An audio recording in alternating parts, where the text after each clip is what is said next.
Alhamdulillahirabbil alamin hamdan katsiran thayyiban mubarakan fih kama yuhibbu rabbuna wa yarda. Asyhadu an la ilaha illallah wahdahu la syarikalah wa asyhadu anna Muhammadan abduhu wa rasuluh. Allahumma shalli ala Muhammad wa ala ali Muhammad kama shallaita ala Ibrahim wa ala ali Ibrahim innaka Hamidum Majid. Alhamdulillah, segala puji dan syukur kita panjatkan hanya kepada Allah Subhanahu wa taala. Salawat dan salam semoga tercurahkan kepada Nabi kita Nabi Muhammad Rasulullah sallallahu alaihi wasallam, kepada keluarganya, kepada para sahabatnya dan seluruh umatnya yang senantiasa berupaya menghidupkan, beramalkan sunnah-sunnahnya ila yaumil qiyamah.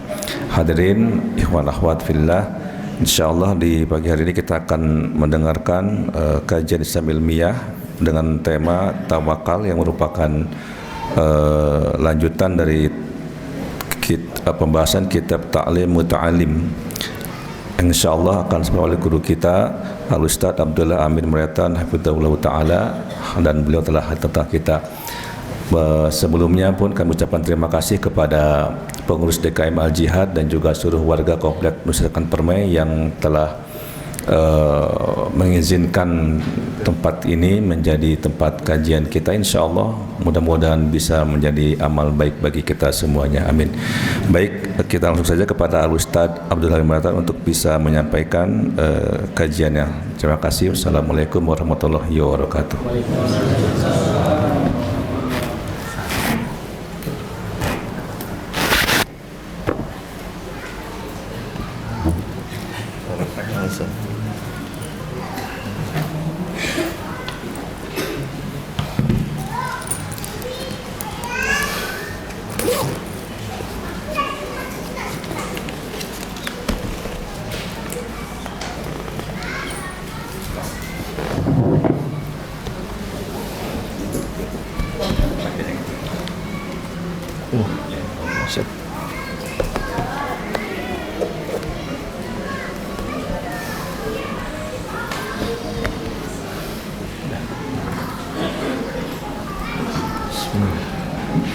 Assalamualaikum warahmatullahi wabarakatuh. Waalaikumsalam warahmatullahi wabarakatuh. Innal hamdalillah nahmaduhu wa nasta'inuhu wa nastahdihi wa na'udzu billahi min shururi anfusina wa sayyiati a'malina. Man yahdihillahu fala mudilla lahu wa man yudlilhu fala hadiya lahu. Wa asyhadu an la ilaha illallah wahdahu la syarika lahu. وأشهد أن محمدا عبده ورسوله فلا نبي بعده. يا أيها الذين آمنوا اتقوا الله حق تقاته ولا تموتن إلا وأنتم مسلمون. فأما بعد عباد الله rahimani wa rahimakumullah. Tentunya kita memuji Allah Subhanahu wa taala karena Allah masih memilih kita untuk beramal saleh, khususnya di pagi hari ini di majelis ilmu, dan saya mohon maaf atas keterlambatan. Semoga Allah membalasnya dengan kebaikan yang berlipat ganda di sisi Allah Subhanahu wa taala. Bahwa Allah Subhanahu wa taala masih tetapkan kita untuk bisa beramal saleh di majelis ilmu di rumah Allah di bulan yang sangat dicintai oleh Allah Subhanahu wa taala. Anugerah yang sangat luar biasa bagi setiap orang yang beriman kepada Allah. Bagi orang yang mendambakan surga Allah Jalla Jalaluhu, maka bersyukurlah atas seluruh kenikmatan dan keutamaan tersebut. Yang kedua, kita pun bersyukur kepada Allah karena kita akan melanjutkan kembali pembahasan kitab Ta'limul Muta'allim yang ditulis oleh Imam Az-Zarnuji rahimahullahu ta'ala, dan kita memasuki bab atau fasal yang disebutkan oleh beliau di dalam kitabnya, di mana beliau mengatakan faslun fit tawakkuli, fasal atau bab yang berbicara tentang tawakal, yakni di dalam menuntut ilmu di jalan Allah Subhanahu wa taala. Beliau mengatakan, setelah beliau menjelaskan bagaimana langkah-langkah yang harus dilakukan seorang penuntut ilmu di dalam perjalanannya mencari ilmu di jalan Allah, maka beliau mengatakan la budda li talibil ilmi minat tawakkuli fi talabil ilmi. Beliau mengatakan penuntut ilmu semestinya atau harusnya dia bertawakal, yakni bertawakal kepada Allah Subhanahu wa taala di dalam perjalanannya menuntut ilmu. Wala yahtammu li amrir rizqi wala yushghilu qalbahu bidzalik. Dan kemudian dia tidak mencemaskan urusan rezekinya dan tidak menyibukkan hatinya dengan urusan tersebut. Hadirin yang dirahmati oleh Allah Subhanahu wa taala, karena memang seorang yang beriman kepada Allah tidak selayaknya dan tidak sepatutnya terpalingkan dari akhirat karena disebabkan perkara rezeki, atau yang lebih luas lagi karena disebabkan perkara dunia, karena rezeki ini hanya satu perkara di antara sekian perkara dunia. Yang mana rezeki ini tidak Allah jadikan di tangan seorang hamba Allah Subhanahu wa taala. Kalau kita mencari-cari dalil di dalam Islam bahwa rezeki Allah jadikan di tangan seorang hamba, bisa diraih oleh tangan seorang hamba tersebut, maka kita tidak akan pernah menemukan dalilnya. Tapi justru dalil-dalil yang berbicara, yang menetapkan, yang memastikan bahwa Allah lah yang menjaminkan rizki hamba-hambanya, dan Allah lah yang telah mempersiapkan segalanya bagi hamba-hambanya, dan tugas seorang hamba itu hanya mencarinya saja, maka kita akan jumpai dalil yang sangat banyak. Nabi Muhammad sallallahu alaihi wasallam adalah contoh terbaik kita di dalam masalah ini. Ya rahmatullah. Nabi bekerja atau tidak? Hah? Bekerja. Ada dalilnya? Ada yang bilang tidak. Nabi enggak kerja. Coba bagaimana jemaah? Nabi kerja atau tidak? Hah? Tidak. Kenapa tidak? Oh, Nabi berdagang bukan bekerja. Imam ngantor maksudnya. Nabi enggak ngantor. Nabi enggak kerja sama orang, iya. Nabi berdagang. Baik. Nabi berdagang, Nabi berniaga, betul? Bahkan para ulama mengatakan bahwa Nabi Muhammad SAW berniaga dan sibuk, bisa dikatakan sibuk dengan perniagaan. Itu adalah ketika Nabi Muhammad SAW belum menjadi Nabi dan Rasul.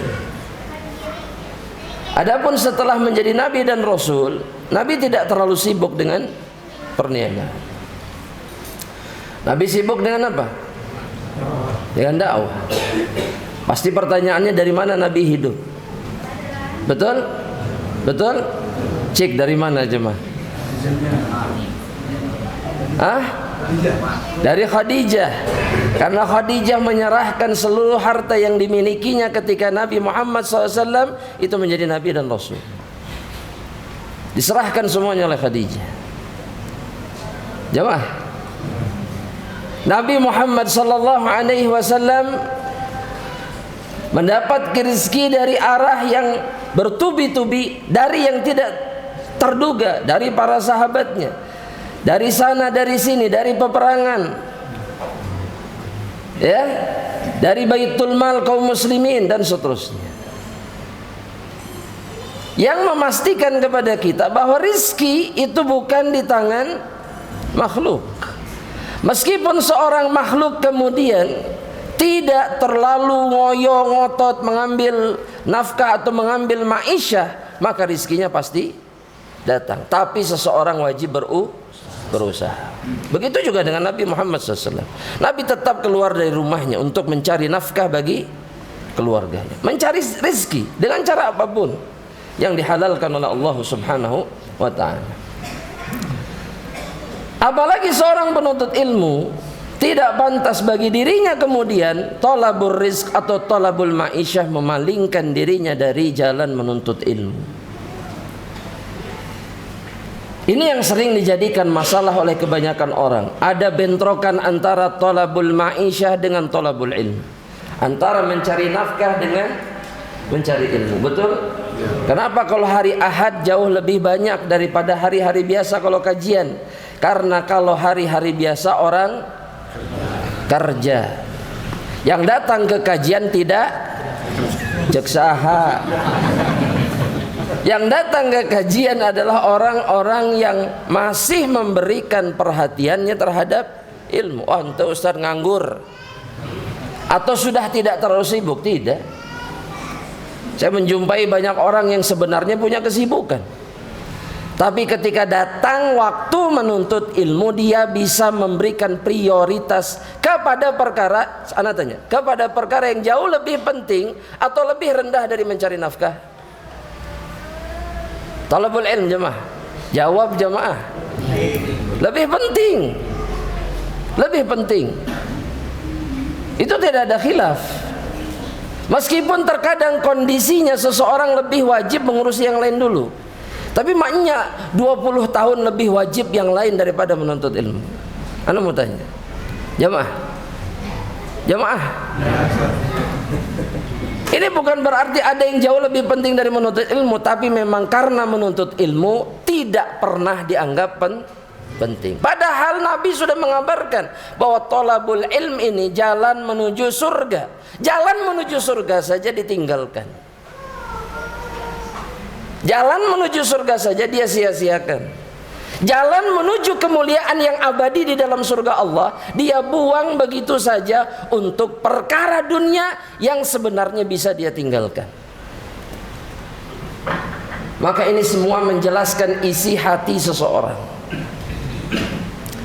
Makanya para sahabat Rasulullah SAW terkadang mereka meninggalkan majlis Rasulullah SAW, tapi itu terkadang.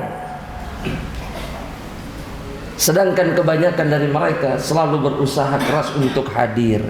Kenapa? Karena mereka membutuhkan kesempatan untuk masuk ke dalam surga Allah. Dan ini yang diingatkan oleh Imam Az-Zarnuji.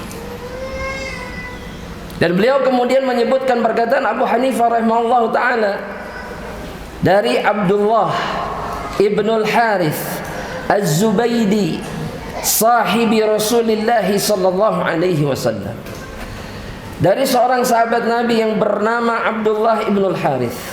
Ini disebutkan di dalam Musnad Ibnu atau Musnad Abu Hanifah, di mana Abu Hanifah mendengar kalimat ini langsung dari Abdullah Ibnul Harith, ya. Di mana sahabat Rasulullah sallallahu alaihi wasallam ini mengatakan, man tafaqqaha fi dinillah kafahammahu Allah taala wa razaqahu min haitsu la yahtasib. Barang siapa yang berusaha untuk memahami, mendalami agama Allah, maka kata sahabat Rasulullah sallallahu alaihi wasallam ini, kafahammahu Allah, maka Allah subhanahu wa ta'ala akan menghilangkan seluruh perkara yang mencemaskan dirinya dari urusan dunia. Wa yarzuqhu atau warazaqahu min haitsu la yahtasib, dan kemudian Allah subhanahu wa ta'ala akan memberikan rizki dari arah yang tidak diduga-duga. Dan inilah rizki orang yang bertakwa kepada Allah subhanahu wa ta'ala. Rizki orang yang bertakwa itu bukan yang tetap setiap bulan, bukan. Jamaah, kalau kita lebih tenang sama yang mana? Yang tiap bulan. Kenapa? Kenapa? Dijawab aja coba. Puguh. Pasti. Ada yang buat dipakai bayar apa? Hutang. Ya, bayar hutang. Bayar hutang, bayar cicilan, bayar sekolah anak dan seterusnya, betul? Padahal Allah menjanjikan rizki yang jauh lebih dahsyat dari itu, dari arah yang tidak diduga-duga sepanjang hidupnya. Bukankah itu yang dijanjikan sama Allah subhanahu wa ta'ala? Ya, dalam surat favorit, ayatnya juga favorit. Wa may yattaqillah yaj'al lahu makhraja wa yarzuqhu min haitsu la yahtasib. Allah subhanahu wa ta'ala mengatakan, barang siapa yang bertakwa kepada Allah, maka Allah akan memberikan jalan keluar dari seluruh masalah yang dihadapinya. Satu, yang kedua, Allah berjanji memberikan rizki dari arah yang tidak diduga-duga. Mungkin ada yang mengatakan, Ustaz, anak teh rasaan mah sudah bertakwa kepada Allah, tapi rizki anak seret, berarti antum belum bertakwa sebaik mungkin kepada Allah.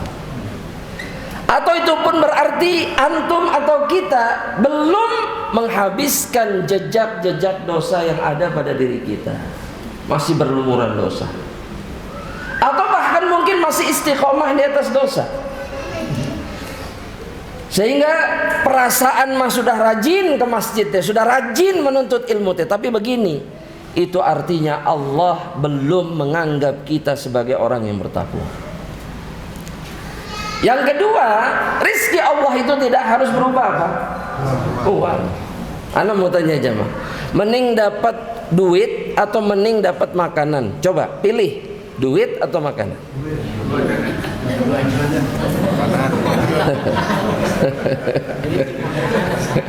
Kan disuruh milih jemaah. Jangan diborong semua. Mending duit, mending makanan. Duit, tadi ada yang bilang duit. Kayaknya ijma lebih banyak yang milih duit. Kenapa duit yang dipilih? Padahal ujung-ujungnya beli makanan. Gak ada kan yang dikasih makan duit tah. Sok dituang ya duit 10.000 makan. Gak ada. Uang yang diberikan kepada siapapun, ini ujungnya jadi apa? Kata para ulama, harta yang kita miliki itu tidak akan jauh dari dua perkara. Apa? Makan, minum. Falas. Atau kalau ada tambahan, berpakaian, titik, sudah nggak ada lagi.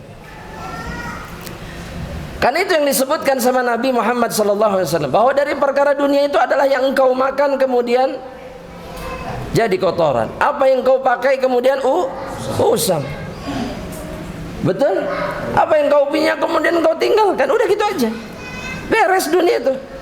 Yang kerja tengah laut, yang kerja di langit, yang kerja di gunung, ujungnya cuma buat itu.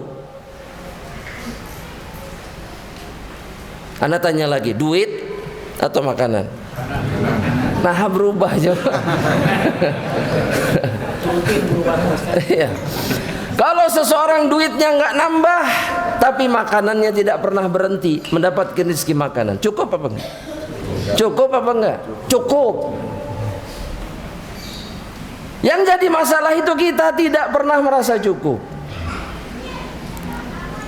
Kerakusan kitalah yang membinasakan kehidupan kita di dunia. Padahal rizki Allah sudah begitu luar biasa Allah berikan, tapi dia tidak pernah mengatakan cukup. Hutang nggak punya, anak makan, istri makan, bisa berpakaian, sudah cukup nggak?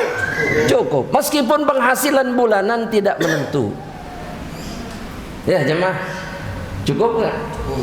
La ilaha illallah, cukup nggak? Cukup. Dan semua ini kembali kepada keimanan seseorang, apalagi keimanan seorang penuntut ilmu. Ketika dikabarkan kepada dirinya bahwa mereka yang berusaha mempelajari agama Allah, maka Allah akan cukupkan dirinya, akan hilangkan seluruh kecemasannya tentang dunia, dan Allah datangkan rizkinya dari arah yang tidak diduga-duga. Dan asar yang seperti ini lahu hukmur rafa', itu hukumnya marfu kepada Nabi Muhammad SAW. Masih kurang yakin juga ya jemaah? Masih kurang yakin? Yakin dan lulus. Yakin, tapi dah kumaha. Ya, betul nggak jemaah? Ya, pasrah aja udah sebenarnya. Memang betul. Kita ini begitu mudahnya meninggalkan, melepaskan kesempatan untuk bisa masuk surga hanya karena dunia, dan sangat mengkhawatirkan. Az-Zarnuji rahimahullah kemudian melanjutkan perkataannya, fa inna man ishtaghala qalbuhu bi amrir rizq minal qut, sesungguhnya orang yang menyibukkan hatinya atau yang hatinya sibuk dengan perkara rizki, minal qut, dari urusan makanan, wal kiswah, Begitu juga pakaian. Qalla ma yatafarragu litahsili makarimil akhlaq wa ma'alil umur, kata beliau rahimahullah ta'ala. Karena sesungguhnya barang siapa yang hatinya sibuk dengan urusan rizki, baik makanan ataupun pakaian, maka akan sangat sedikit upayanya, usahanya untuk mendapatkan akhlak yang mulia dan untuk mencari perkara-perkara yang tinggi nilainya di sisi Allah Subhanahu wa ta'ala. Dan itu yang kita saksikan dari orang-orang yang hidupnya hanya untuk bekerja dan hanya untuk mencari nafkah. Ya, jemaah, itu yang terjadi. Kalau sudah hatinya sibuk dengan perkara itu, jangan harap dia mencari kemuliaan di jalan Allah. Tapi enggak Ustaz, ada orang-orang yang saya kenal menggabungkan keduanya. Itu keutamaan yang diberikan sama Allah. Itu jarang, itu langka, itu sedikit. Yang bisa menggabungkan antara thalabul rizki dengan thalabul akhirah. Bahkan sebenarnya dia lebih mementingkan akhirat daripada dunianya. Orang itu jarang kajian bukan gak punya waktu. Ya. Tapi waktu yang ada dia habiskan untuk apa? Untuk dunia. Itu kenyataannya. Ya, itu kenyataannya. Karena setiap dari kita tidak mencari nafkah 24 jam. Enggak. Ada waktu batasannya tidak ada. Ada jam berakhirnya tidak ada. Lantas kenapa tidak datang ke masjid? Mungkin bukan untuk menuntut ilmu atau untuk yang lainnya. Susah, ke masjid saja susah. Sebagian orang baru ke masjid ketika apa jemaah? Ketika disolatkan. Masya Allah, itu horor ya jemaah. Ketika jadi jenazah. Ya, makanya dalam sebagian masjid itu ada tulisan ajilu bis salati qabla al-faut wa ajilu bit taubati qabla al-maut. Segerakan sholat itu sebelum lewat waktunya dan segeralah bertaubat sebelum datangnya kematian. Itu pengingat tuh. Ya, dan banyak orang yang tidak ingat-ingat. Banyak orang yang tidak ingat-ingat. Meureun teu ngarti tulisanana gitu. Itu naon maksudna. Ya, tapi kalaupun ngarti tidak menjadi pengingat. Banyak orang yang datang ke masjid betul hanya ketika dia jadi jenazah. Ya, disolatkan oleh orang lain. Sebagian orang baru ke masjid ketika dia selesai dari urusan dunianya. Pensiun, sudah tidak ada kerjaan, nganggur, baru ke masjid. Betul jamaah? Betul. Baru ke masjid. Padahal selama dia berkesibukan, dia punya kesempatan untuk ke masjid. Ini semua masalah prioritas. Dia menganggap menuju surga itu penting atau tidak. Dan bagi seorang penuntut ilmu, haram bagi dirinya untuk mendahulukan dunia di atas akhirat. Ya, jadi ini mungkin yang selama ini menghalangi kita dari jalan menuju surga. Dunia pesonanya jauh lebih indah dibandingkan surga. Dikatakan kata Imam Az-Zarnuji, beliau mengatakan da'il makarima wa la tarhal li bughyatiha waq'ud fa innaka antat ta'imul kasi. Kata seorang penyair, tinggalkan saja kemuliaan dan jangan engkau bersafar untuk mencarinya. Ini sindiran bagi mereka-mereka yang tidak mau melakukan usaha perjuangan untuk menuntut ilmu. Pada zaman dulu nuntut ilmu itu safar. Hari ini kita nggak perlu safar, tinggal ngajeleng dari depan rumah langsung ke masjid. Betul Pak? Atau jalan 200 meter mungkin paling jauh, set jalan, nggak perlu safar. Dulu orang harus melakukan perjalanan antara benua ke benua yang lainnya untuk ilmu. Seperti dari Andalus harus berangkat ke Basrah, harus berangkat ke Mekah. Dari Bukhara harus berangkat ke Mekah, ke Madinah. Karena disitulah pusat ilmu. Sekarang enggak, di setiap masjid ada ilmu. Tapi kemudian seseorang tidak mau melangkahkan kakinya. Kata seorang penyair, udah gak usah dicari kemuliaan itu, gak usah safar, gak usah dicari. Duduk aja, waq'ud, duduk aja di rumahmu. Fa innaka anta ta'imul kasi, karena sesungguhnya engkau hanya sibuk memikirkan makanan dan pakaian. Itu yang sebenarnya terjadi. Yang ada di kepala kita itu hanya makan, minum, pakaian. Apalagi rek lebaran, betul tidak jam? Wah udah. Ya, itu malam Lailatul Qadar sudah tidak ada dalam kamus jam, enggak ada. Nastar di dalam kamus. Kue nanti, kue kacang, kue sagu itu sudah ada di dalam list. Sedangkan 10 hari terakhir adalah detik-detik terpenting di bulan Ramadan. Tapi sekali lagi yang ada di kepala kita adalah makanan dan pakaian. Wa qala rajulun li Ibni Mansur, seorang laki-laki berkata kepada seseorang yang bernama Ibnu Mansur.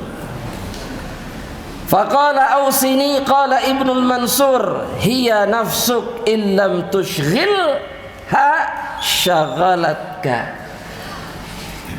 Beri saya nasihat. Maka nasihat dari Ibnu Mansur adalah perbaiki hawa nafsumu. Jika tidak engkau tundukkan dia, maka dia yang akan menundukkan dirimu. Kalau kita tidak menundukkan hawa nafsu kita terhadap dunia, maka kita yang akan senantiasa terkalahkan oleh dunia. Dan itulah yang terjadi. Nah sekarang pertanyaan aja rahmatullah, bagaimana caranya kita meredam keinginan kita terhadap dunia? Bukan nggak boleh, tapi meredam gejolak hawa nafsu yang begitu luar biasa. Gimana caranya?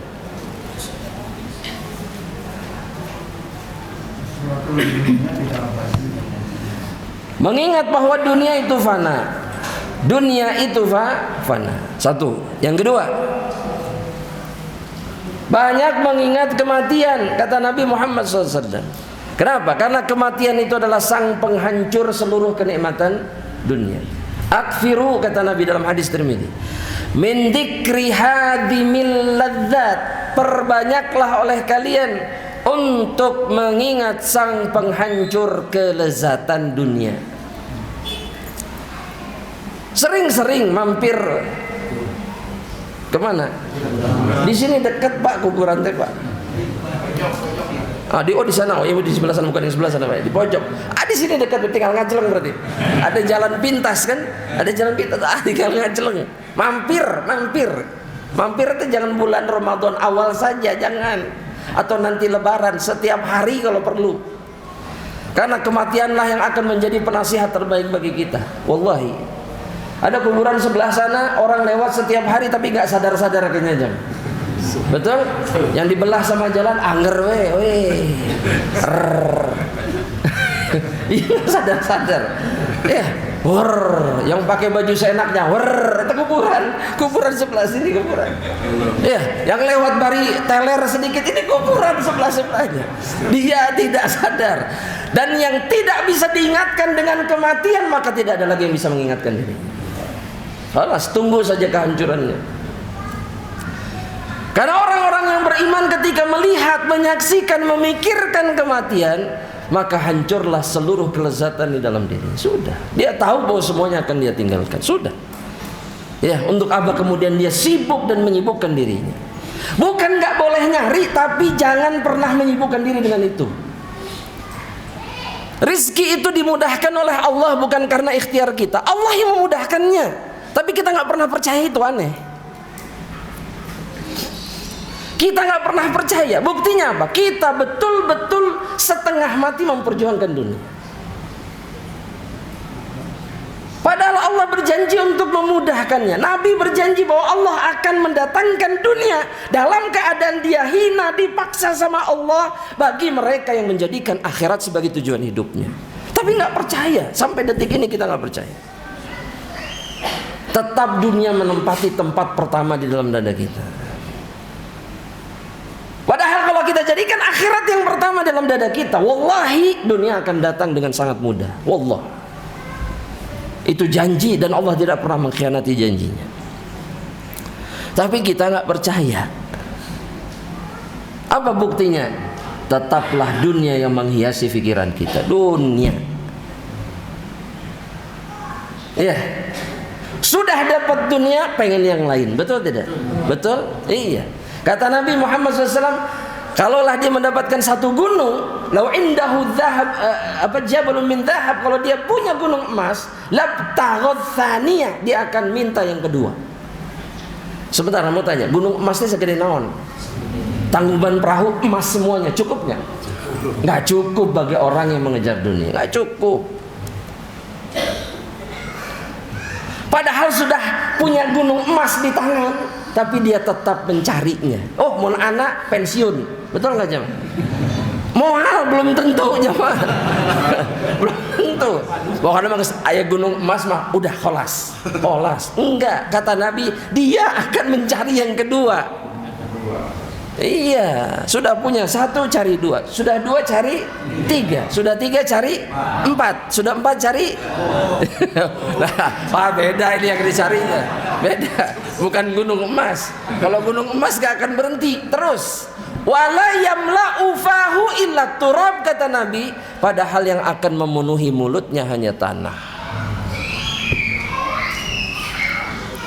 Pikirkan itu. Yang akan memenuhi mulutnya itu cuman tanah ketika dia dijejalkan masuk ke liang lahat dan tertimbun oleh tanah itu, sudah selesai. Mau punya beberapa gunung emas tidak ada gunanya, dan yang akan memenuhi mulutnya hanya tanah. Ya, maka cukuplah kita dengan dunia, cukup. Gak bisa dilepas, memang gak bisa, tapi bukan itu tujuan hidup kita. Ya, ini bukan anjuran untuk duduk di rumah leha-leha tiduran, bukan. Silahkan jalankan kewajiban, tapi bukan itu tujuan kita hidup di dunia ini. Ya, jemaah, lebih takut masuk kerja terlambat atau terlambat ke masjid? Jawab jujur. Terlambat kerja. Kenapa? Potong gaji. Sudah, potong gaji. Berapa dipotong gaji? 10% dari gajinya. Taib, dipotong gaji 10%. Sedangkan terlambat ke masjid itu dipotong dari apa? Dari rahmat Allah Subhanahu wa ta'ala. Yang paling dirahmati shaf yang pertama, kemudian shaf yang kedua, dan yang terburuk adalah shaf yang terakhir. Sudah selesai. Dan itu membuktikan apa? Sudah, nggak usah dijawab jemaah. Ya, nggak perlu kita jawab. Yang perlu kita lakukan adalah memperbaiki keadaan kita. Kemudian Al-Imam Az-Zarnuji mengatakan begini, jemaah. Fayambaghi likulli ahadin an yushghila nafsahu bi'amalil khair. Maka sudah selayaknya, sudah sepatutnya setiap manusia, setiap orang an yushghila nafsahu bi'amalil khair, menyibukkan dirinya dengan amal-amal kebaikan.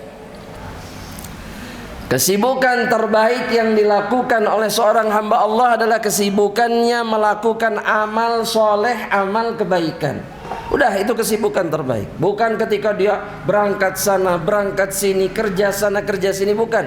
Tapi ketika dia berada di atas amal yang banyak, itulah kesibukan terbaik yang bisa dia lakukan. Ya, sebagian orang dicari, kemana dia? Oh, sekarang dia sibuk, banyak melakukan perjalanan bisnis dan seterusnya. Itu bukan kesibukan yang terbaik, bukan. Justru ketika seseorang terlihat sibuk di masjid atau sibuk melakukan ketaatan kepada Allah di mana saja terserah, nggak harus di masjid, maka dia sedang berada di atas kesibukan terbaik. Dan Al-Imam Az-Zarnuji mengatakan, kenapa harus menyibukkan dengan amal kebaikan? Hatta la yushghala nafsuhu bihawa, agar jiwanya tidak sibuk dengan hawa nafsunya. Banyak di antara kita mengeluhkan syahwatnya, padahal semua itu karena dia tidak menyibukkan dirinya dengan perkara-perkara yang baik. Sibuk kerja, pantas saja kalau kemudian hawa nafsunya adalah perkara yang paling besar di dalam dadanya. Ya, kita lihat orang-orang yang dengan pekerjaannya, yang dengan dunianya dia habiskan seluruh waktu yang dia miliki, maka hampir semuanya seperti orang yang kesetanan. Betul tidak jemaah? Gak bisa lihat duit. Benar nggak? Mau halal, mau haram, apalagi syubhat, disikat semuanya. Semua itu karena jiwanya dikuasai hawa nafsu, karena tidak pernah disibukkan dengan amal ketaatan. Jadi nggak ada orang sibuk kerja terus jadi orang soleh, itu nggak ada. Maksud saya kerja dunia, itu aja yang jadi pikirannya, itu saja yang jadi kehidupannya, terus jadi orang baik, nggak ada. Tapi mereka yang menyibukkan dirinya dengan urusan-urusan akhirat, merekalah yang akan diberikan kesolehan oleh Allah Subhanahu wa taala. Tapi sekali lagi jamaah, orang tetap memilih dunia. Wala yahtammul aqilu li amri dunya. Dan orang yang berakal tidak mementingkan, tidak terlalu memikirkan perkara dunia. Sekali lagi ulangi, kata Imam Az-Zarnuji, orang yang berakal itu tidak terlalu sibuk dengan dunia. Itu orang yang berakal. Dan ini senada dengan apa yang disabdakan Rasulullah SAW. Ini sering anda ucapkan hadis ini. Diriwayatkan Imam Ibnu Hibban dan yang lainnya. Al-Kayyis, orang yang pintar, artinya yang punya akal. Man dana nafsahu wa amila lima ba'dal maut. Orang yang mendekatkan dirinya kepada Allah dan beramal untuk menghadapi apa yang akan terjadi setelah kematian. Itu orang yang punya akal. Bukan orang yang memberikan perhatian kepada urusan dunia. Penting dunia itu bagi dirinya. Ini bukan orang berakal. Alasannya kata beliau, li'annal hamma wal hazana la yaruddul musibata wa la yanfa' bal yadurrul bil qalbi wal badani wal aqli. Karena sesungguhnya kegundahan dan kesedihan yang disebabkan oleh perkara dunia itu tidak akan pernah berguna bagi seseorang ketika dia ditimpa musibah oleh Allah Subhanahu wa taala. Makanya kita jumpai orang-orang yang mencari dunia adalah orang yang paling sengsara. Ya, bahagia enggak? Tidak. Kenapa? Karena hatinya dipenuhi kesedihan dan kegundahan. Itu. Jadi gak usah iri sama mereka, sudah. Ya, sekarang ini kita iri sama orang-orang yang disebut crazy. Tah eta langsung nyamber crazy rich. Nyambung langsung. Padahal julukannya crazy, coba. Crazy itu naon artinya? Benghar tapi crazy rich. Tapi itu yang dikejar, ditonton setiap hari. Gustinya aya jelma meuli imah mahal-mahal teuing, bisa duit nanti mana digawe naon. Terus kalau kita tahu memang kenapa mau beli juga jamaah ya, pengen sama seperti dia. Iya, apa buktinya? Ditonton terus. Ah, ini mah motivasi Ustaz. Alah, motivasi dari mana? Kabita. Ya, karena kita pun sama-sama mengejar dunia. Iya, kabita. Dan kalau nggak ngejar dunia mah apa? Iya, mau punya rumah harga 1 triliun sekalipun, apa urusan kita? Duit batur. Yang senang berbahagia mendiaminya siapa? Batur. Kenapa kita yang cengenges waktu nonton videonya? Aduh subhanallah, kita yang bertasbih coba. Yang punya duitnya wala hatta bertasbih. La ilaha illallah. Subhanallahnya, subhanallah. Ya Rabbil alamin, ya Rabb. Ya, jamaah rahmatullah Allah subhanahu wa ta'ala. Orang yang berakal tidak akan pernah mengurusi dan mementingkan dunia. Karena mereka sadar dunia hanya menjadi penyebab kegundahan dan kesedihan. Betul enggak? Betul enggak? Dan ketika datang musibah Allah kepada dirinya, maka perkara ini tidak akan pernah bisa menolong dirinya.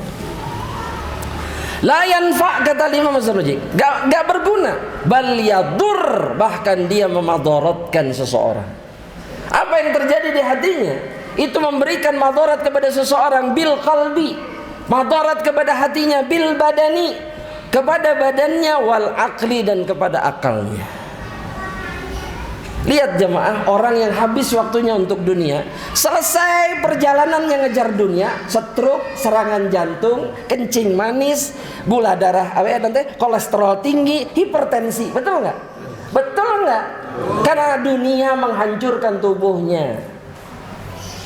Harusnya mah kalau dunia itu bermanfaat, harusnya selesai pensiun jag-jag.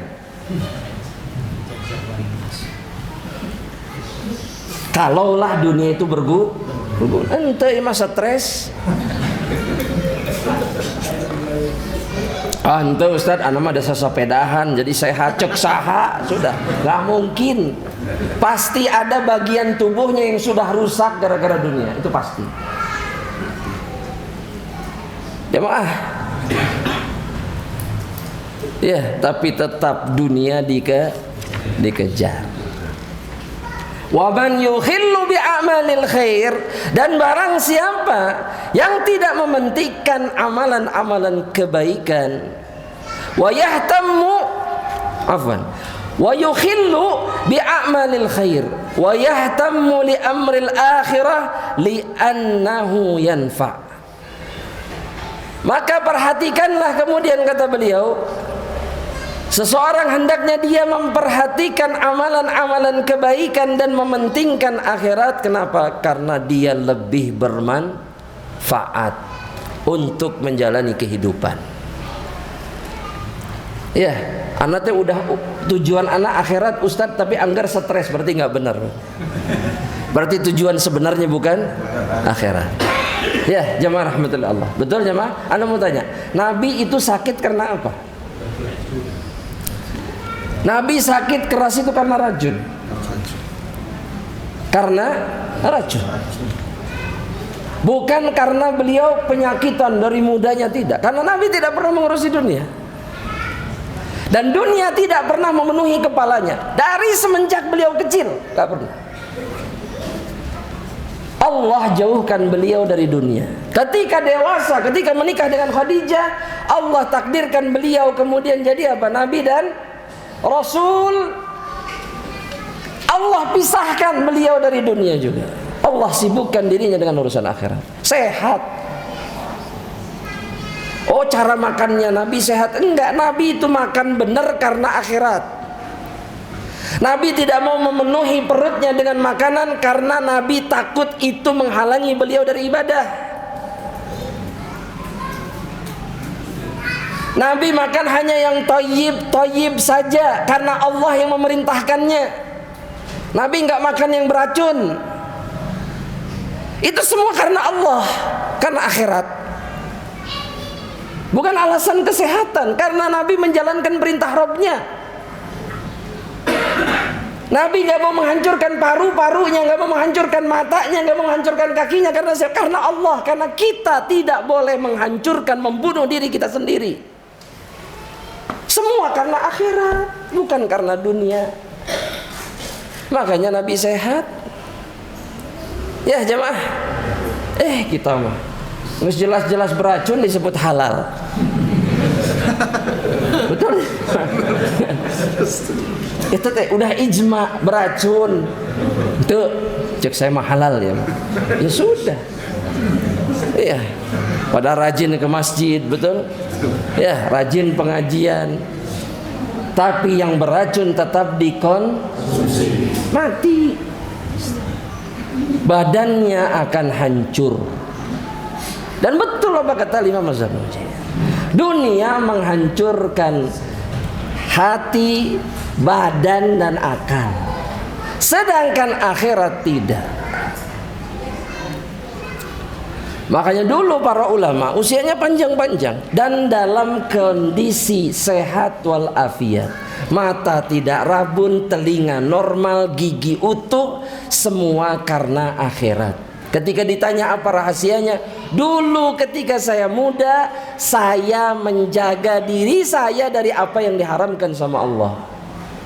Ketika saya tua, Allah lah yang menjaga tubuh yang saya miliki ini. Bukan karena hidup sehat. Kalau kita kan sibuk begitu sekarang, menjauhkan diri dari gula, tidak makan terigu, rajin olahraga, lagi sesapedahan serangan jantung, sudah. Atau lari naik gunung, turun gunung. Demi hidup apa? Hidup sehat. Turun ke bawah, stroke. Karena bukan itu penyebab kesehatan tubuh yang sebenarnya. Tapi ketika hati itu senantiasa menuju Allah. Dan yang terakhir jamaah rahmatillah Allah subhanahu wa ta'ala, amma qawluhu alaihi salatu wassalam.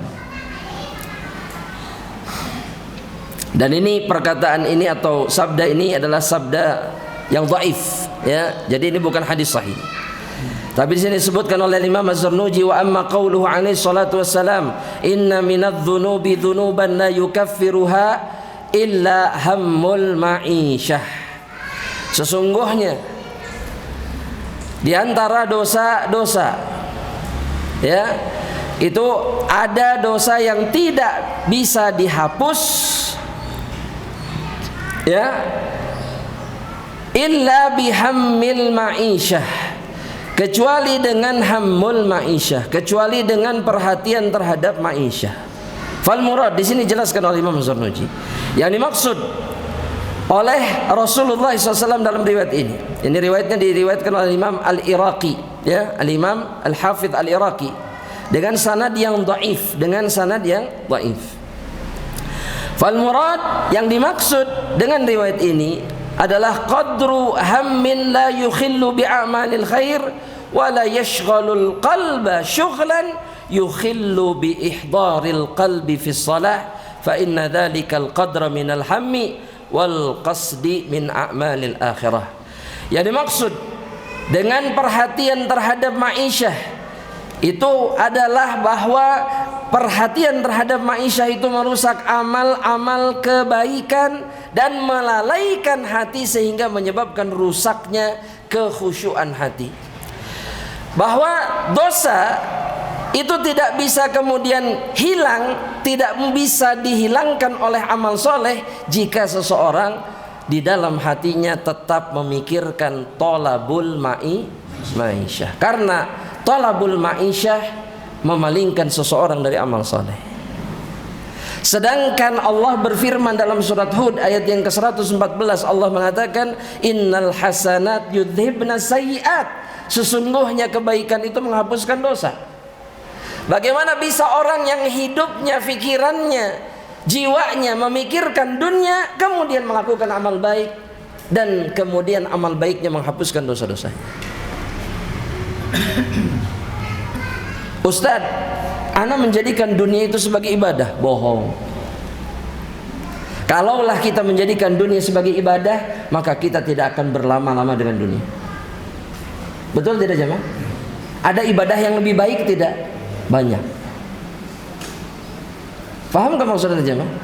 Banyak ibadah yang lebih baik tidak dibandingkan mengurusi dunia. Saya cari nafkah karena Allah Subhanahu wa ta'ala. Kalau memang betul cari nafkah karena Allah, maka cari nafkah tidak akan memalingkan dirinya dari amal yang lain. Betul? Tidak akan membuat dirinya meninggalkan rumah Allah, meninggalkan masjid, gak mungkin. Tidak akan membuat dirinya meninggalkan majelis-majelis ilmu. Tidak akan membuat dirinya meninggalkan safar ibadah ke tanah suci. Enggak. Kalau memang mencari nafkah karena Allah Subhanahu wa taala. Betul jemaah? Betul? Maka ketika kita menjadikan cari nafkah sebagai ibadah, maka justru kita akan menyedikitkan waktu kita untuk cari nafkah. Ya, sok bandingkan jemaah cari nafkah dengan cari pahala, cari surga, ibadah yang lain. Bandingkan waktunya. Berapa prosentasenya berapa? Dijawab jemaah. 50-50? Tidak. 70-40? Lebih 10. 70-30? Enggak juga. 80-30? 20? Tidak juga. 90-10? Iya. 90 itu apa? Dunia. 10-nya la ilaha illallah. Terus cita-cita masuk surga. Jauh. Ini mintanya Firdaus lagi yang paling tinggi. Tapi membagi waktu 90% untuk dunia, 10% untuk surga. Ya, sejatinya ini adalah prosentase yang jauh lebih besar untuk masuk neraka dibandingkan masuk surga. Lihat, neraka itu jamaah dipenuhi oleh para pecinta dunia. Tukang zina, pecinta dunia. Tukang minum khamar, pecinta dunia. Tukang korupsi, maling dan yang semisalnya, pecinta dunia. Tukang tipu, tukang bohong, pecinta dunia. Orang-orang zalim, pecinta dunia. Qarun jelas pecinta dunia. Dan tokoh-tokoh yang lainnya yang semuanya menjadi manusia-manusia durjana, durhaka karena dunia. Sedangkan surga dipenuhi oleh para pecinta akhirat. Kata Nabi Muhammad SAW, surga itu akan dipenuhi bikulli dhaifin mutadhaif. Surga itu akan dipenuhi oleh orang-orang yang dianggap lemah di dunia, ya, orang yang lemah, wa mutadhaif, dan dianggap remeh oleh orang lain. Surga itu dipenuhi dengan manusia seperti itu. Dianggap remeh dalam urusan apa? Dalam urusan dunia. Gak ada yang anggap dia. Itulah calon penghuni surga kalau dia beriman dan bertakwa kepada Allah. Jadi nggak ada masalah, nggak ada yang nganggap kita dalam urusan dunia. Ya, gedingan kalau kita datang ke undangan, ada momen di mana orang nggak mau ngelihat kita, ketika nyapa juga, betul nggak? Maka bersyukurlah kepada Allah. Itu sudah isyarat yang jelas dari Allah. Kalau kita beriman sama bertakwa, kita nggak dianggap sama siapapun, insya Allah kita akan menjadi penghuni surga. Jadi tenang, gak usah sakit hati, tenang aja, santai. Karena Allah persiapkan surga itu untuk orang seperti itu. Salah satunya jemaah, orang yang memang lemah dalam urusan dunia dan dianggap lemah, diremehkan. Ya, atau kumaha atau Ustaz sama orang-orang yang mungkin punya harta. Kalau dia soleh gimana? Kalau dia soleh, dia akan menggunakan hartanya di jalan Allah. Dia akan menghabiskannya terus. Datang habis. Kenapa? Karena dia tahu ketika dia simpan, semuanya hanya akan memperberat langkahnya masuk surga. Iya, hisabnya jauh jamaah, 500 tahun. Dalam satu riwayat 40 tahun, dalam riwayat yang lain 500 tahun. Antara orang mukmin, kaya raya, pemegang dunia, soleh, dengan fakir miskin yang soleh. Fakir miskin masuk, orang kaya 500 tahun berikutnya. Semua gara-gara apa? Hisab dunia. Makanya anak nggak percaya sama orang-orang yang mengatakan, Ustaz, anak berikhtiar duniawi itu untuk akhirat. Bohong. Ya. Karena buktinya tidak sesuai kenyataan. Iya. Sedangkan para sahabat jelas mereka habiskan semuanya di jalan Allah. Dan gak habis-habis. Jadi lihat, sudah sama Allah tadi disuruh keluarkan, dia keluarkan, diganti sama Allah, dikeluarkan lagi, dan gak habis-habis. Itu masih ragu untuk melakukannya. Dan semua itu karena terpautnya hati kita dengan dunia. Semoga Allah jaga kita semua jamaah rahmatullah. Ya, mudah-mudahan kita bisa lanjutkan di perjumpaan berikutnya. Akhir, pertanyaan banyak, gak apa-apa kita jawab. Oh silakan Pak Budi. Assalamualaikum warahmatullahi wabarakatuh. Seharusnya kita tuh bertawakal secara bulat, tapi kita tahu setiap harinya. Iya. Abu Hanifah, Abu Hanif itu kita harus menghilangkan hawa nafsu. Sementara manusia itu kodratnya hawa nafsu. Iya. Harus berimbang. Tapi mungkin ada salah satu kata yang menarik saya supaya jeruk itu perhatikan. Di kesimpulan itu tuh tadi Ustaz banyak sampaikan. Namun saya juga harus berpikir kan, bagaimana cara saya bertawakal. Iya. Nah, hawa nafsu itu gak mungkin dihilangkan, tapi dia dikendalikan. Karena sifat hawa nafsu kita itu adalah ammaratun bisu. Nah, yang membuatnya semakin menyala-nyala itulah dunia. Yang membuat syahwat kita semakin membara itu adalah dunia. Sedangkan ketika kita sibuk dengan akhirat dan memaksakan diri kita untuk melakukannya, maka hawa nafsu kita kemudian akan menundukkan dirinya. Betul harus ada hawa nafsu, betul. Tapi hawa nafsu itu tidak akan baik kalau tidak ditundukkan dengan amalan akhirat. Seseorang tidak mungkin dia bertawakal sempurna sama Allah kalau dia tidak sibuk dengan akhirat. Gak mungkin. Hatinya masih dunia saja. Ya, dengar harga minyak naik saja gemetar hatinya turun. Bukan ketika dengar ayat-ayat Allah ketika di telinganya, bukan. Tapi ketika harga minyak naik ternyata palsu deh, ternyata kurang deh ukuran anak, langsung ya Allah selama ini berarti orang tadi ditipu.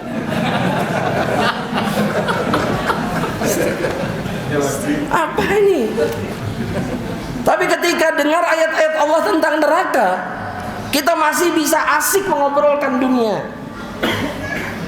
Tidak sedikit pun ada satu tetes air mata yang keluar dari mata kita ketika mendengar ancaman Allah. Celaka jemaah. Dan semua itu karena dunia. Makanya kalau kita ingin menyempurnakan apa yang menjadi amalan hati kita, buang dulu penyakitnya. Penyakitnya itu namanya dunia. Dunia itu di tangan saja, jangan dimasukkan ke dalam hati. Sudah, di baju saja sudah dunia mah. Nggak usah dimasukin di sini. Jadikan alas kaki saja dunia mah. Nggak usah dimasukkan ke dalam hati.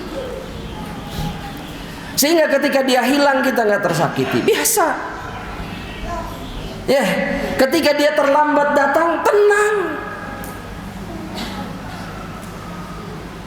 Ketika Allah batasi dia nggak khawatir, karena hatinya penuh dengan keyakinan bahwa Allah menjamin segalanya.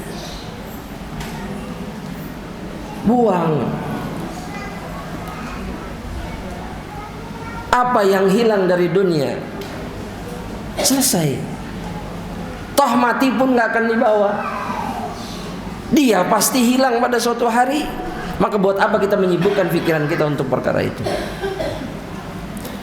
Ya Pak ya, barulah kita bisa bertawakal sepenuh-penuhnya dengan Allah. Sebagian orang mengatakan, Ustaz, tawakal itu harus dengan ikhtiar. Betul, betul. Tawakal itu bukan begini, serahkan sama Allah, duduk. Enggak. Tapi orang yang betul-betul bertawakal itu tidak memperdulikan ikhtiarnya. Jadi enggak gini, wah ini ikhtiar ana ya, kudu maksimal. Betul harus maksimal, tapi bukan itu yang menentukan. Itu orang yang bertawakal sama Allah. Santai. Serahkan, berusaha, selesai. Nah sekarang kita ini berusaha terus, tawakalnya bergantungnya gak ada. Makanya ketika kurang sedih, ketika nggak datang stres, orang teh perasaan tuh udah maksimal tapi nah kieu, ya sudah selesai. Sedangkan Allah berjanji dalam surat At-Talaq juga, wa may yatawakkal 'alallah fahuwa hasbuh. Barang siapa yang bertawakal sama Allah, Allah akan cukupi segala urusannya. Gak usah khawatir, bukan rizkinya saja yang akan dipenuhi sama Allah, semua urusannya diurusi sama Allah. Tapi tetap kita tidak bertawakal karena dunia. Makanya Imam Syafi'i itu ya mengatakan dalam bait syairnya apa? Inna lillahi, jangan bilang wa inna ilaihi raji'un. Anak ngelihat wajahnya mau ke situ. Inna lillahi ibadan futana talaqud dunya wa khaful fitana. Kata Imam Syafi'i, sesungguhnya Allah itu punya hamba-hamba yang cerdas. Siapa mereka? Talaqud dunya, hamba-hamba yang mentalak dunia, wa khaful fitana, dan dia takut dari fitnah-fitnahnya. Itu hamba yang cerdas.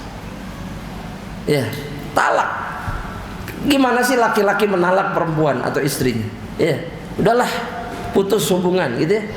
Halas. Dan mengkhawatirkan fitnah-fitnahnya. Halas. Itu hamba Allah yang cerdas. Ya, wallahu ta'ala bishawab. Kita jawab pertanyaan yang masuk lewat kertas. 1. Apakah wanita yang haid boleh membaca Al-Quran? Boleh. Menggunakan handphone? Boleh. Karena handphone bukan mushaf. Apa yang di handphone itu bukan mushaf seperti mushaf yang bisa dipegang. Seperti buku itu hukumnya berbeda.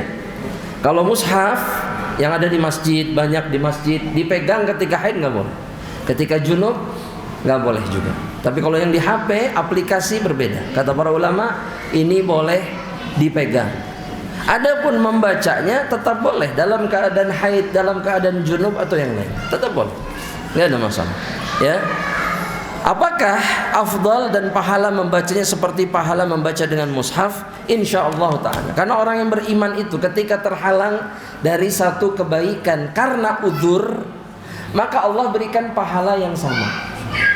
Allah berikan pahala yang sama. Bahkan kalau nggak dikerjakan sekalipun misalkan, tapi sering baca Quran karena ada udzur nggak bisa baca Al-Quran misalkan, barusuh misalkan, ya misalkan jatuh kecelakaan mulutnya bengkak sehingga nggak bisa digerakkan misalkan, maka pahala baca Qurannya tetap dikasih meskipun kita tidak baca Quran.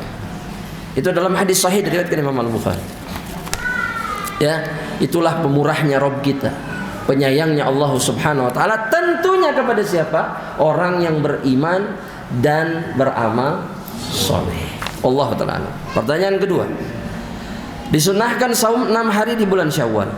Bagaimana kalau bulan Syawal saum lebih dari 6 hari? Silahkan. Tapi yang disunahkan cuma 6 hari. Jadi nggak ada masalah. Ya, ini mau puasa di bulan Syawal 20 hari boleh nggak? Boleh, bebas. Boleh, nggak ada larangan. Saum sunnah itu ada juga saum sunnah mutlak. Cuman puasa aja. Cuman ada cumannya. Kalau saum sunnah mutlak tanpa penyebab itu tidak boleh menyendiri di hari Jumat dan Sabtu. Jadi kalau Jumat saja tanpa ada sebab, pengen saum ya lah, ya pengen saum. Bukan saum Asyura, bukan saum Arafah misalkan, di hari Jumat gak boleh. Sabtu juga sama gak boleh. Ada larangannya dari Nabi Muhammad SAW. Mulai tanggal 2 Syawal langsung disambung dengan saum Daud. Wah, dahsyat, ini luar biasa. Ya. Jamaah rahmatillah Allah, ya, puasa langsung setelah hari pertama itu dimakruhkan oleh para ulama. Apa alasannya? Karena bulan Syawal atau hari Id secara khusus itu hari makan, minum dan berbahagia. Jadi santri tong santri teuing gitulah bahasanya. Gimana ya bahasanya? Ini mah bakatku santri. Maksud saya begini, kalau sampai kemudian menyia-nyiakan apa yang diberikan sama Allah juga nggak boleh. Apa memang yang kita sia-siakan? Hari untuk bersenang-senang dan berbahagia, makan dan minum. Dan para ulama mengatakan sehari 2 hari setelah Ramadan itu hari berbahagia dan makan-makan. Ini mau langsung jebret langsung puasa. Iya kan? Jangan begitu. Islam itu mudah. Islam itu menempatkan sesuatu pada tempatnya. Jadi kalau kata Allah dan Rasulnya senang-senang, senang-senang. Ya. Kalau kata Allah ringan, kosor gitu. Jangan untuk saya mah opat anger saya mah. Mau safar opat anger. Bakatku santri. disuruh memperpendek tetap pengen panjang. La ilaha illallah. Rukhsah, kemudahan, kebahagiaan yang diberikan sama Allah tuh ambil. Ya, jadi saran saya jangan. Ya, subhanallah. Ya, ini pertanyaan yang kedua jemaah rahmatullah Allah. Ini ada dua pertanyaan tapi yang satu lagi saya lewat ya. Yang kedua, Ustaz, semoga amin ya rabbal alamin. Adakah urusan zikir? Urutan zikir ketika mau tidur? Ada. Baca di buku-buku zikir. Ya. Wah, dibaca atau ngapalkeun. Atau mau tidur teh bari baca buku zikir. Nggak ada, beli. Tanya sama teman-teman, ada nggak buku zikir yang direkomendasikan? Ada, beli, baca. Ya, dan memang mau tidur Nabi Muhammad SAW berzikir kepada Allah. Bukan hanya saja berzikir, baca Quran Nabi. Baca surat apa? Al-Mulk. Baca ayat apa? Surat Al-Baqarah ayat berapa? Ayat kursi, 2 ayat terakhir. Terus apa lagi? Qul hu falaq bin nas. Terus apa lagi? As-Sajdah, surat Al-Kafirun juga sama disunnahkan. Kalau seseorang itu ingin dibebaskan oleh Allah dari kekufuran kata Nabi, maka bacalah surat Al-Kafirun ketika mau tidur. Sunnah juga. Ya. Adapun urutannya bebas. Saya paham maksudnya. Urutan yang awalnya apa? Enggak ada. Baca yang bisa dibaca terlebih dahulu silahkan. Nabi Muhammad SAW ketika berbicara tentang kalimat thayyibah, tasbih seperti subhanallah walhamdulillah wala ilaha illallah Allahu akbar, itu kata Nabi urutannya nggak harus begini. La yadurrukum bi ayyihinna bada'tum. Terserah mau mulai sama yang mana kalau berzikir. Jadi nggak harus subhanallah dulu. Itu artinya apa? Bebas. Ya, ana mau ayat kursi dulu, mangga. Saya mau baca surat Al-Baqarah dulu, 1 surat full. Iraha kulem. Baca kulhu ke setengah langsung kek. Ya. Tapi mau mengamalkan sunnah, baca Al-Baqarah lah. Enggak cukup hanya 2 ayat terakhir atau ayat kursi, enggak. Saya mau baca semuanya. Baca. Ya, bebas. Wallahu ta'ala. Kita lanjutkan lagi pertanyaan berikutnya. Ustaz, sejauh mana suami boleh memegang harta istri? Nggak boleh dipegang. Digunakan. Enggak. Apa yang menjadi harta istri itu punya dia. Apa yang jadi punya istri itu punya dia. Nggak dipegang sama suami. Cuman penggunaannya disyariatkan minta izin suami. Ngomong. Kan banyak tuh ibu-ibu yang prinsipnya apa? Kalau harta sendiri. Ya, sunnahnya, dan ini sunnah muakkadah kata para ulama, istri bilang, meskipun kalau istri kemudian menggunakan hartanya tanpa bilang selama itu kebaikan, itu tidak mutlak berdosa, tidak. Paham maksudnya?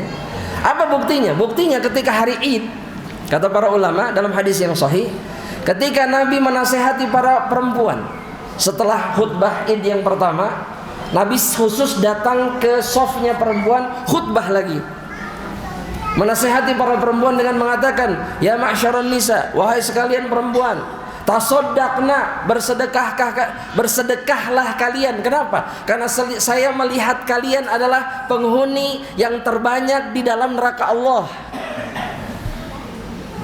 Disuruh sedekah sama Nabi.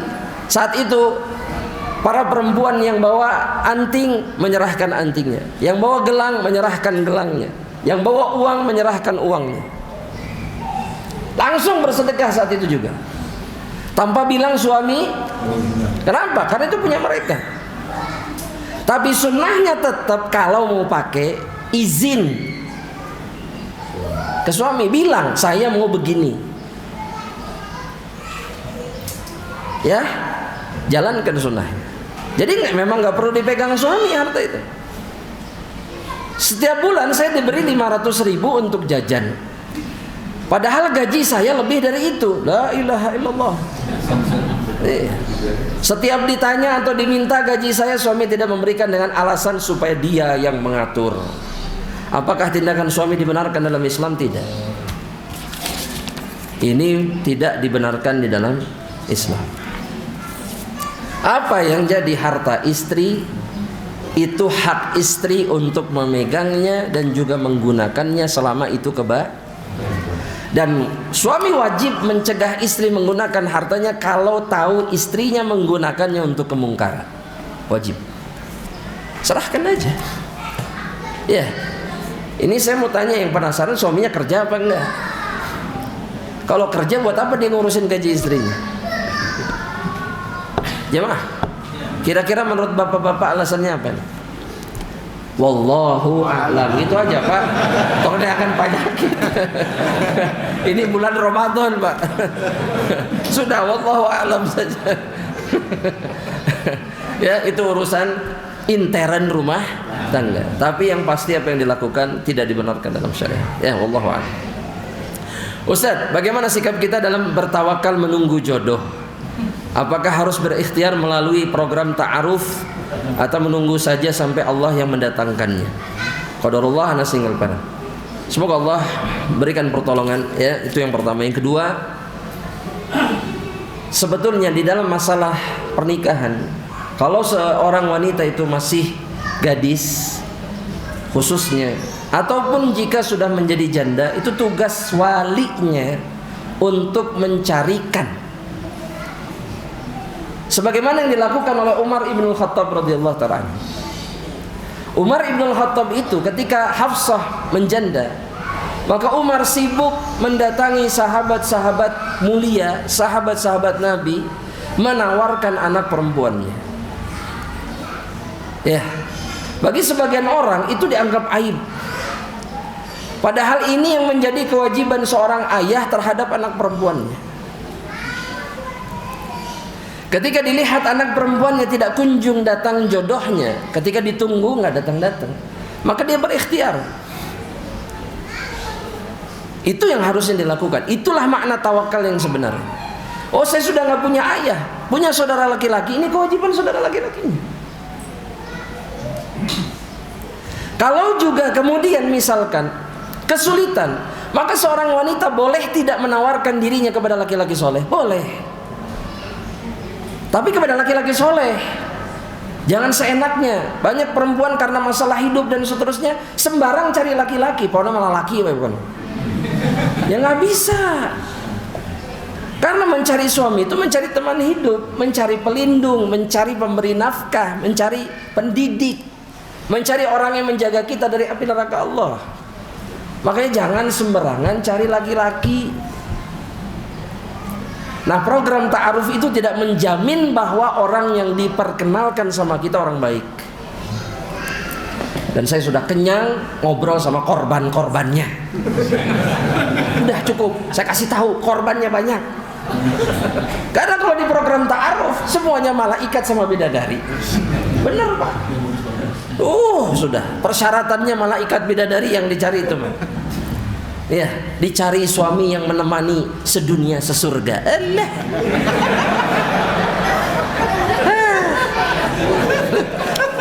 Itu waktu ta'aruf. Pas nikah, la ilaha illallah. Balas. Iya. Jangan. Lebih baik cari informasi, cari dari orang-orang yang kita pastikan kesolehannya baik, yang bisa dipercaya. Kalau mau cari itu melalui orang-orang yang seperti itu yang kita kenal.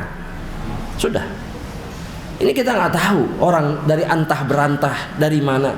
Cuman mengandalkan CV. CV bisa dikarang semuanya. Tinggi badan 170. Ada tulisan kecilnya cita-cita. Sebetulnya nggak atau 170-an. Itu mungkin 160 berapa. Jadi udahlah, semuanya dibuat-buat. Gitu. Ketika berjumpa dengan kenyataan tidak sesuai. Jangan mengandalkan CV. CV itu bukan jaminan apapun. Ya. Ini pelajaran buat semuanya. Allah taala. Semoga Allah mudahkan. Semoga Allah berikan jodoh secepatnya insyaallah. Amin. Ustaz, ketika sholat tidak khusyuk terus, apa cukup hanya dengan sholat wajib saja atau sholat sunnah tetap dikerjakan meski khusyuknya sulit sekali? Iya, apalagi ketika sholat wajibnya nggak khusyuk, sholat sunnahnya harus dikerjakan untuk membantu menyempurnakan sholat wajib meskipun sama-sama tidak khusyuk. Iya, dan pahala sholat itu tergantung kadar kehusyuan. Kalau masih ada khusyuknya sedikit meskipun hese gitu ya, itu dapat pahala tidak dapat. Makanya kata Nabi, orang sholat itu ada yang dapat 1/10-nya, ada yang dapat 1/8-nya, ada yang dapat 1/6-nya, ada yang dapat 1/4-nya, ada yang dapat setengahnya. Tergantung kadar kekhusyuan. Ya, Allah taala alam. Ustaz, boleh minta tips agar waktu tidak terbuang untuk scrolling medsos? Sibukkan diri kita dengan yang bermanfaat. Pareman HP, nah log out dari medsosnya, nggak usah main medsos aja. Iya, sudah. Semua pilihan ada di jari kita ini. Ini jempol, nih si jempol, ini akan dimintai pertanggungjawaban. Hisabnya berat nih si jempol nih, kecil tapi berat hisabnya di sisi Allah. Kenapa? Karena kekian meta, cetik. Ya, nanti ngetik kan pakai jempol, teng. Nah ini si jempol berat urusannya di hadapan Allah. Jadi kalau kita sadar berat, ya sudah, yang memperberat hisab kita tinggalkan. Yang kita nggak sadari apa? Kita ini sudah kecanduan berat sama media sosial. Sama seperti perokok kecanduan dengan rokoknya, peminum khamar kecanduan dengan khamar. Sama. Ya, nggak megang HP 2 jam seperti orang sakau. Gelisah, betul deh. HP tinggalan di imah, Allah HP. Ya Allah. Qadarullah wa ma syaa fa'al. Ya, pas ketemu sama HP-nya lagi bikin status, punten, tadi ketinggalan di rumah. Ya orang nggak peduli juga ketinggalan di rumah. Ya, sudah. Ya jamaah ya. Betul? Butuh. Tapi ketika membinasakan kita, maka yang seperti ini nggak perlu dipegang terus. Dan ada orang-orang sekarang itu, padahal alasan mereka bukan alasan agama, ya. Ada orang-orang sekarang ini, alasan mereka alasan dunia. Itu justru meninggalkan smartphone dan kembali ke HP jadul yang lama. Kenapa? Karena bagi mereka ini sudah keterlaluan, sudah melampaui batas sudah. Akhirnya hidupnya dijajah sama ini. Padahal mereka itu mengatakan itu karena dunia. Jadi nggak bisa maksimal dalam urusan dunia pun. Apalagi bagi orang yang mengejar akhirat. Iya, ada komunitasnya itu. Sampai bikin komunitas. Jadi kembali ke HP tenonet kan no. Layarnya coklat kan masih ada dijual itu. Nah, kembali itu. Jadi yang cukup teleponan saja sudah. Halo, sudah beres. SMS. Siap melakukan itu? Enggak siap. Anda kasih jawaban. Ya, semoga Allah jaga kita semuanya jamaah. Ya, jadi sudah hentikan saja. Insyaallah Allah berikan pertolongan dan ganti yang lebih baik insyaallah. Nah, tapi semua itu biasanya memang karena kita nggak sibuk dengan kebaikan. Ustadz, izin bertanya, jika menunggu waktu syuruk, kemudian ada tamu atau keluarga yang bertanya dan mengucapkan salam, apakah kita masih berlaku amalan sholat syuruk tersebut ketika kita menjawab salam? Iya, masih. Nunggu syuruk itu bukan berarti nggak boleh ngobrol, jemaah. Ya, yang dimaksud oleh Nabi dalam hadis itu tidak menyibukkan dirinya dengan perkara lain selain apa zikir dan yang lain. Bukan nggak boleh ngomong, boleh ngomong, menjawab salam atau yang semisalnya. Atau beranjak dari tempat kita, boleh. Misalkan ke kamar mandi nggak kuat, gimana? Apakah pahalanya hilang begitu saja? Enggak. Pahalanya tetap ditulis sama Allah Subhanahu wa taala. Ya. Dan syuruk itu adalah duha di awal waktu. Tapi caranya dengan duduk di masjid, tidak beranjak sampai datangnya waktu tersebut. Ya, baik itu berzikir, baca Quran atau ikut kajian, cukup. Setelah itu sholat. Pahalanya apa? Sempurna, sempurna, sempurna kata Nabi. Ustaz, bagaimana cara kita agar tetap husnudzon kepada Allah dalam keadaan kita sedang dilanda kesedihan dan kesulitan ekonomi? Teruslah berprasangka baik. Jangan pernah menganggap bahwa kesulitan ini itu adalah karena Allah tidak menginginkan kebaikan untuk kita. Betapa banyak orang yang tidak sadar ketika Allah persulit ekonominya, Allah sedang selamatkan dia dari neraka Allah. Banyak orang yang nggak sadar. Karena ketika dia berlimpah harta, dia menjadi manusia yang zalim, durhaka, melampaui batas dan meninggalkan ketaatan. Begitu cara berprasangka baik sama Allah. Karena Allah lebih tahu, kita tidak tahu. Dan selama kita susah, ana mau tanya, pernahkah Allah meninggalkan kita? Nggak pernah. Pernahkah Allah berhenti memberikan rezeki kepada kita meskipun sulit? Nggak pernah. Lantas kenapa kita berprasangka buruk sama Allah? Dan seorang yang beriman wajib mati dalam keadaan seperti ini. Kata Ibnu Abbas radhiyallahu ta'ala, Rasulullah SAW mengatakan, la yamutanna ahadukum illa wa huwa yuhsinu dhanna billah. Tidaklah salah seorang dari kalian mati kecuali dalam keadaan dia tetap berprasangka baik kepada Allah. Dan Allah itu sikapnya tergantung siapa? Tergantung kita. Apa yang dimaksud tergantung prasangka kita kepada dirinya? Kayak kita sama jamaah, kalau orang nyangkanya buruk terus sama kita, apa yang kita lakukannya? Ya udah, oh maunya gitu, nuduhnya gitu terus, ya udah, gitu kan? Allah juga sama. Oh Allah teh kieu, Allah teh kitu. Terus saja kita Allah teh meuni teu ngarti, Allah teh meuni kieu meuni kitu. Ya udah kata Allah, kalau itu prasangkamu kepada diriku, makan itu prasangka. Dan Allah tidak akan pernah memberikan pertolongan kepada mereka. Makanya Nabi bilang, in dhanna khairan fa khair. Kalau mereka berprasangka baik, Allah hanya akan memberikan kebaikan. Wa in dhanna syarran fa syarr. Kalau berprasangka buruk, maka hanya keburukan yang akan mereka dapatkan. Jadi kalau kita bilang begini, iya mah Allah teh meuni dibatasi kieu rezeki. Rezeki teh meuni dibatasi kieu ku Allah, maka terimalah sesuai dengan prasangka. Makanya jangan suudzon sama Allah. Jangan berburuk sangka. Allah Ta'ala.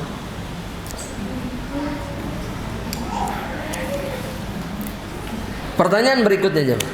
Ini dua pertanyaan terakhir.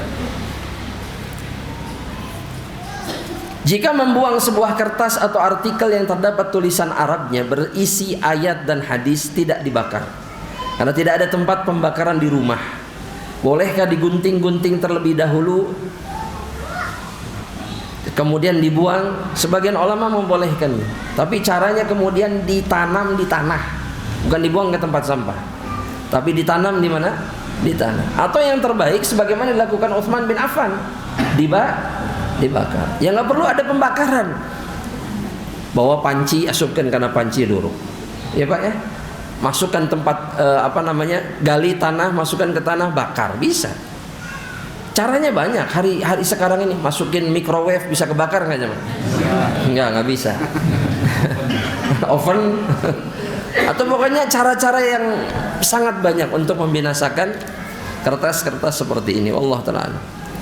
Yang terakhir, bagaimana caranya istiqomah dalam ketaatan kepada Allah tanpa lupa dengan kehidupan dunia? Tetap ini, tanpa lupa dengan kehidupan dunia.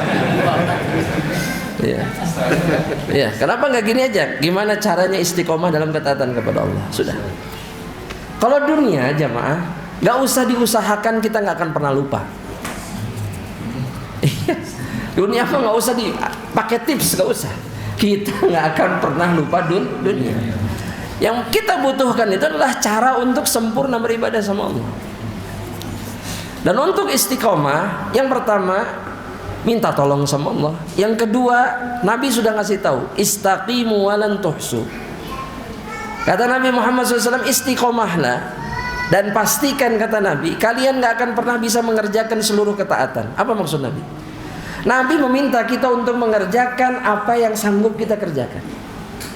Setelah itu istiqomah. Pilih amal yang bisa kita pegang dan kita kerjakan terus menerus. Itu cukup. Cukup. Ana sanggupnya Ustadz itu cuman berjamaah di masjid di shaf yang pertama. Udah itu aja jaga sudah. Itu sudah membuat kita berada di atas keistiqomahan. Karena kata Nabi, jangan berlebihan. Walan yushadda hadzal dina illa ghalabah. Orang yang berlebihan dalam agama ini, kan banyak orang yang berpikir istiqomah itu ngerjain semuanya. Enggak. Dan orang yang melampaui batas kemampuannya dalam agama Allah itu pasti terkalahkan, kata Nabi. Nah, orang gagal istiqomahnya karena berlebihan. Ya, saya teh rek puasa Daud, padahal dia nggak sanggup puasa Daud. Bertahan berapa hari?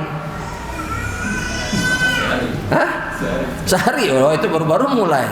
Seminggu sudah. Padahal dia nggak sanggup, dia cuma sanggupnya itu puasa 3 hari dalam sebulan. Ya udah itu aja udah. Ya, 3 bulan puasa Daud, di bulan keempat preheula. Iya, jangan berlebihan jadi jelek. Itu lain jalan berlebihan tersanggup karena. Kalau sedangkan puasa Daud itu adalah puasa terbaik, betul? Iya, di antara puasa terbaik. Kalau memang sanggup akan dijaga, tapi kalau nggak sanggup pilih yang lain. Anda nggak sanggup sholat rawatib, ya udah, pilih sholat yang sanggup apa? Duha sudah. Anda nggak sanggup juga duha, terus sholat naon atau hayang witir 1 rakaat witir, ayo. Masih nggak sanggup juga, yaudah sholat wajib jaga sampai mati. Cukup. Dan begitulah Allah memudahkan jalan keistiqomahan bagi setiap dari kita. Syukur bisa ngerjain semuanya tapi itu jauh, jarang. Ya, jarang. Ada tapi jarang. Maka seseorang menentukan prioritas untuk dirinya sendiri. Kalau ingin masuk Firdaus, maka pantaskan diri kita untuk masuk surga Firdaus. Udah gitu aja. Ya, wallahu taala a'lam bishawab. Jamaah rahmatillah Allah, sampai di sini perjumpaan kita. Mohon maaf atas segala kekurangan. Semoga Allah menerima amal soleh kita. Taqabbalallahu minna wa minkum, dan sampai Allah pertemukan kita kembali insyaallah di lain kesempatan biidznillah, yang pastinya bukan di bulan Ramadan ya. Ya bukan di bulan Ramadan. Ketemu lagi bukan di bulan Ramadan. Di majelis ini. Iya, di bulan apa? Rajab. Bulan Syawal insyaallah taala. Semoga Allah mudahkan. Wallahu taala alam. Kita akhiri dengan kafaratul majlis. Subhanakallahumma bihamdika asyhadu an la ilaha illa anta astaghfiruka wa atubu ilaik. Assalamualaikum warahmatullahi wabarakatuh. Afwan. Allah yabarik fiik. Insyaallah. Ya, sampai-sampai. Ahlan. Sehat. Alhamdulillah.